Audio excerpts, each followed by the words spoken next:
예전에도 이랬는데 결국 괜찮아졌잖아요.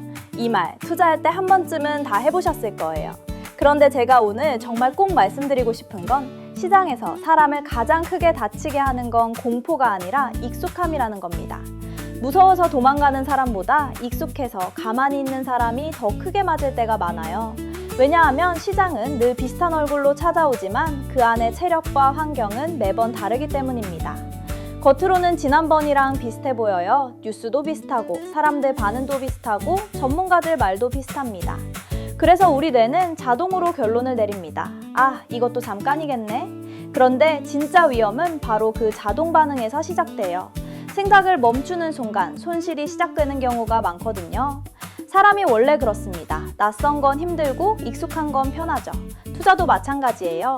한번 겪어본 하락, 한번 버텨본 악재, 한번 지나가본 불안은 이상하게 사람을 더 대담하게 만들기도 합니다. 문제는 그 대담함이 실력에서 나온 게 아니라 기억에서 나온다는 거예요. 예전에 버텼으니까 이번에도 버틸 수 있을 거라고 생각하는 거죠. 그런데 시장은 기억을 보상해주지 않습니다. 시장은 현재 환경에 반응하지 우리의 경험치를 존중해주지 않아요. 예전엔 금리가 낮았고 유동성이 많았고 사람들이 위험을 감수할 체력이 있었을 수 있어요. 그런데 지금은 다를 수 있습니다.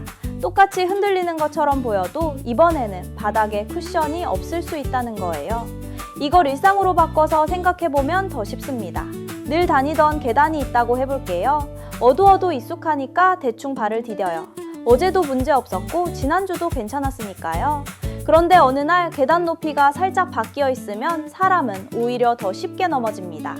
처음 보는 계단이었다면 조심했을 텐데 익숙하다고 믿었기 때문에 방심한 거죠. 투자도 딱 그렇습니다. 처음 보는 위기보다 예전에 본 것 같아서 대충 넘기는 변화가 더 무섭습니다. 사람들은 새로운 위험엔 긴장하지만 익숙한 위험엔 판단을 생략하거든요. 그리고 시장은 바로 그 생략된 판단을 무섭게 파고듭니다. 특히 개인 투자자분들이 많이 빠지는 함정이 하나 있어요. 뉴스가 나왔을 때 불안하긴 한데 동시에 내가 들고 있는 자산이 괜찮기를 바라는 마음이 너무 커서 현실보다 희망을 먼저 해석하게 되는 겁니다. 설마 여기서 더 빠지겠어? 이건 원래 변동성 있는 자산이잖아. 조금만 기다리면 다시 돌아오겠지.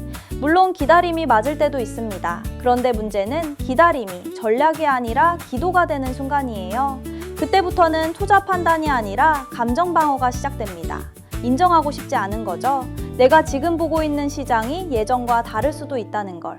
왜냐하면 그걸 인정하는 순간 내 자산을 다시 점검해야 하고 어쩌면 틀렸을 수도 있다는 사실을 받아들여야 하니까요. 그런데 냉정하게 말하면 그 불편함을 미루는 대가가 훨씬 비쌉니다. 저는 그래서 투자에서 제일 조심해야 하는 말이 예전에도 괜찮았어 라고 생각해요.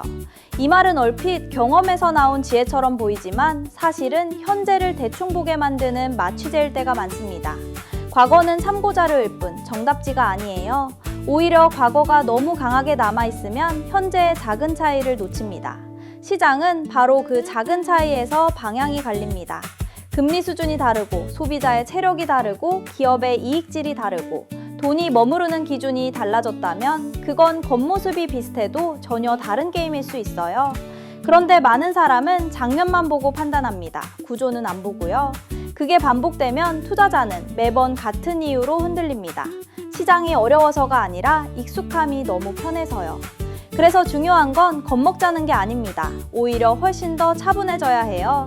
이번에도 똑같겠지 하고 넘기지 말고 정말 같은 상황인지 확인해야 합니다. 내가 아는 단어가 또 나왔다고 해서 같은 의미는 아니잖아요.